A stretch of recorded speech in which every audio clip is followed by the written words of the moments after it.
आपले जे देवेंद्र फडणवीस आहेत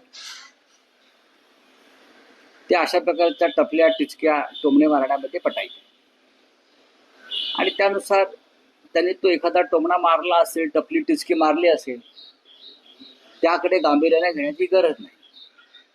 शिवसेना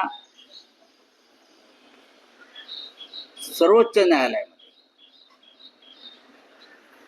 शिवसेना हे नाव आणि चिन्ह या संदर्भात एक लढा देते आणि आम्हाला खात्री आहे की न्यायालयामध्ये आम्हाला न्याय मिळेल. त्याच्यामुळे फडणवीस यांच्याबरोबर जे डुप्लिकेट लोक बसलेले आहेत शिवसेना म्हणून, त्यांचा विचार फडणवीसांना आधी करावा लागेल.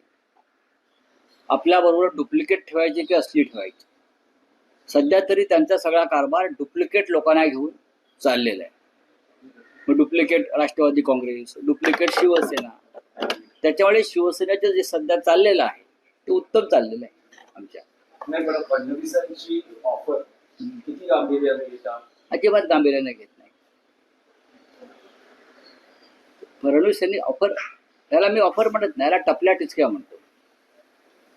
म्हणजे टाळीचे वाक्य असतात काही सिनेमा किंवा बातमीचे वाक्य, त्या पलीकडे मी याच्याकडे म्हटलं नाही. सध्या देवेंद्र फडणवीस हे डुप्लिकेट शिवसेनेबरोबर सत्ता भोगत आहे.